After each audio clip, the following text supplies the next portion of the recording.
Many of us remember in 2012, after the Sandy Hook Elementary School shooting, when a number of right-wing conspiracy theorists, including Alex Jones, suggested that the shooting was a so-called false flag attack coordinated by the Obama administration to create anti-gun sentiment as a pretext to putting more gun laws in place and taking away people's guns. Now, most of us were aware at the time of the absurdity of the idea.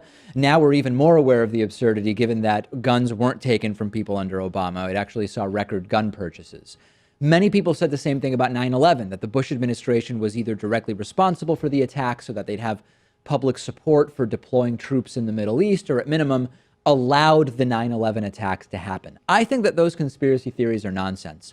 But there are people who will sometimes, often, or always say that tragedies like those are staged by the government to achieve certain political goals.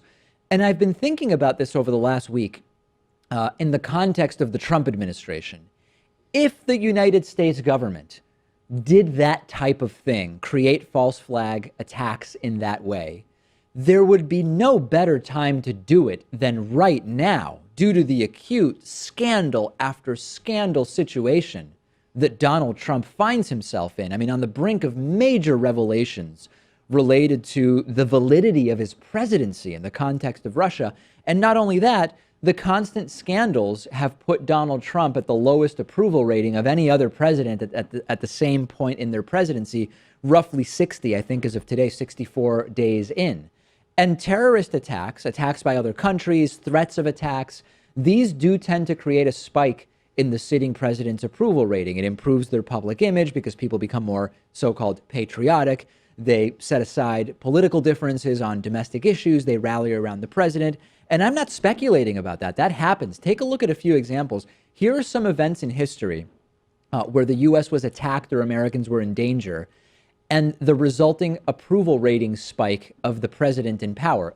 Franklin Delano Roosevelt gained 12 approval points when Pearl Harbor happened. Kennedy gained 13 approval points when the Cuban Missile Crisis took place. Jimmy Carter gained 26 approval ratings points during the Iran hostage crisis. And George W. Bush, as many of us remember, during September 11th, gained 35 points in his presidential approval. Donald Trump has attempted to use this mechanism, not with terrorist attacks, but with other ideas, right? With no evidence, he accused President Obama of wiretapping Trump Tower during the election. I genuinely don't know which scandal that was meant to distract from, whether it was the Russia stuff or preempting the disastrous release of the American Health Care Act, who knows? And again, to be super clear, Pat, I'm not saying that I think any particular incident was a false flag attack. And I don't think 9/11 was a false flag. I don't think Sandy Hook was a false flag. I've debunked those conspiracy theories. And I'm not saying I want any sort of attack to occur. What I'm saying is that if you follow the logic of right-wing conspiracy theorists who often say that major acts of violence are manufactured by the government to manipulate the public, wouldn't right now be the perfect time for the Trump administration, or even just someone who supports Trump, to cause or allow something like that to happen in order to raise Donald Trump's disastrous approval rating? I just think that we live in a day and age where that really wouldn't be possible, because there would be so many people who would have to be part of this and just keep secret over the years. And there would be so many things that could potentially be leaked and get out to the public, especially when it comes to the Trump administration, because they are so incompetent that they couldn't even hide the fact that the president was playing golf in Mar-a-Lago.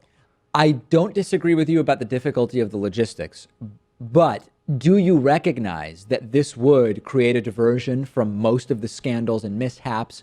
It would give the American people some kind of common enemy so that they would focus less on what Donald Trump is doing, maybe even give the president and the federal government a pretext to use power to fight back against whatever supposedly attacked us or did bad things. I mean, the oftentimes the conspiracy theorists talk about motive.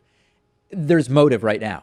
The logic makes total sense. Absolutely. I don't think anyone can argue with that. Look at those spikes in presidential approval ratings. Yeah. I mean, after 9/11, George W. Bush's approval went up to like 90%. Yeah. It was super, super high. This is not a prediction. This is not a wish. This is the reality of the situation that Trump finds himself in today, shockingly, just 2 months into his presidency. Send me your thoughts about this. I'm curious to hear from the audience about this one.